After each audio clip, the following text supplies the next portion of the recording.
എനിക്ക് ഷുഗർ കൂടി, മധുരം കഴിക്കാനേ പറ്റില്ല, എന്നും ഗുളികയും കഴിക്കണം.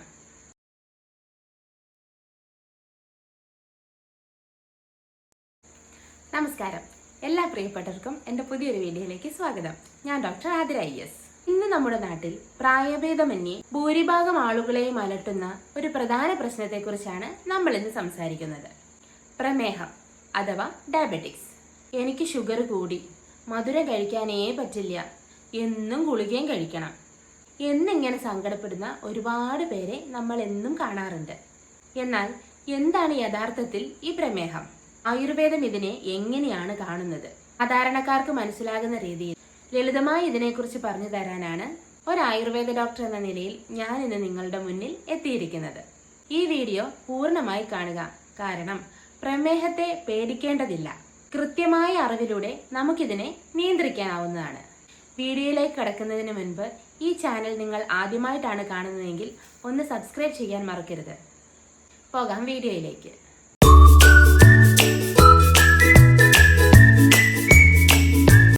എന്താണ് പ്രമേഹം? ആദ്യം തന്നെ നമുക്ക് നോക്കാം എന്താണ് പ്രമേഹം എന്ന്.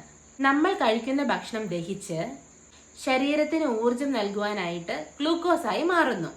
ഈ ഗ്ലൂക്കോസിനെ നമ്മുടെ ശരീരത്തിലെ കോശങ്ങളിലേക്ക് എത്തിക്കാൻ ഇൻസുലിൻ എന്നൊരു ഹോർമോൺ ആവശ്യമാണ്.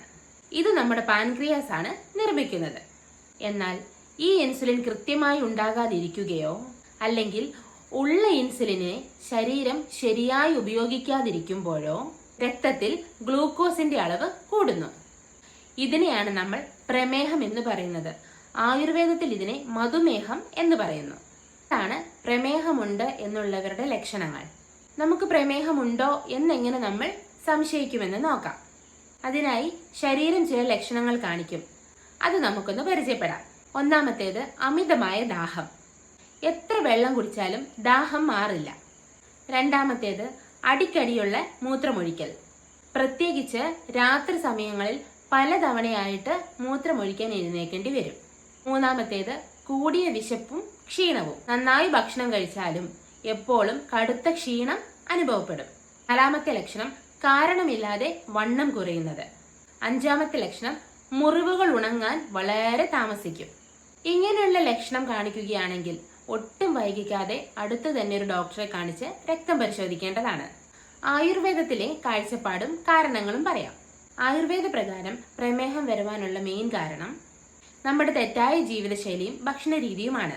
ആയുർവേദ ഗ്രന്ഥങ്ങളിൽ പറയുന്നത് എപ്പോഴും ഒരേ ഇരിപ്പിരിക്കുന്നവർക്കും വ്യായാമം തീരെ ചെയ്യാതിരിക്കുന്നവർക്കും ആവശ്യത്തിലധികം ഉറങ്ങുന്നവർക്കും പ്രത്യേകിച്ച് പകൽ സമയങ്ങളിൽ ഉറങ്ങുന്നവർക്ക്, അതുപോലെ മധുരം, പുളി, ഉപ്പ് എന്നിവ അമിതമായി കഴിക്കുന്നവർക്കും മൈദ കൊണ്ടുണ്ടാക്കിയ ബേക്കറി പലഹാരങ്ങൾ, ഫാസ്റ്റ് ഫുഡ് എന്നിവയുടെ എല്ലാം അമിത ഉപയോഗം, ഇവയെല്ലാം ശരീരത്തിൽ പ്രമേഹം വരുത്തുവാനുള്ള കാരണങ്ങളാണ്.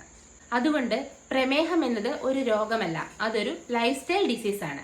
ഇനി പരിഹാരങ്ങളും ആയുർവേദ നിർദ്ദേശങ്ങളും നമുക്ക് നോക്കാം. അങ്ങനെയെങ്കിൽ ഇതിനൊരു പരിഹാരമില്ലേ എന്ന് നിങ്ങൾ ചോദിച്ചേക്കാം. തീർച്ചയായും ഉണ്ട്.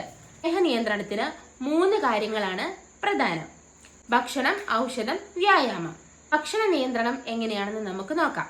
തവിടുള്ള അരി, ചെറുപയർ, ബാർലി, ഓട്സ് എന്നിവ ഭക്ഷണത്തിൽ ഉൾപ്പെടുത്തുക. പാവയ്ക്ക, കോവയ്ക്ക, നെല്ലിക്ക, മഞ്ഞൾ എന്നിവയെല്ലാം പ്രമേഹ രോഗികൾക്ക് വളരെ നല്ലതാണ്.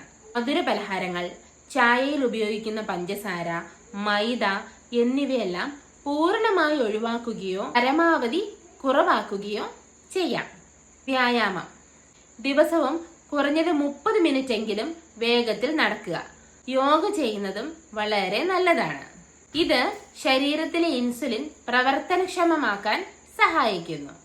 അടുത്തത് ആയുർവേദ ഔഷധങ്ങൾ. നിങ്ങളുടെ ശരീരപ്രകൃതി അനുസരിച്ച് ഒരു ആയുർവേദ ഡോക്ടറുടെ നിർദ്ദേശപ്രകാരം മാത്രം നിങ്ങൾ മരുന്ന് കഴിക്കുക. ഏകനായകം, മഞ്ഞളും നെല്ലിക്കയും ചേർത്ത നിശാമലക്കി, ചന്ദ്രപ്രഭവടി തുടങ്ങിയ ഒട്ടനവധി ഔഷധങ്ങൾ ആയുർവേദത്തിലുണ്ട്. സ്വയം ചികിത്സ ഒരിക്കലും ചെയ്യരുത്.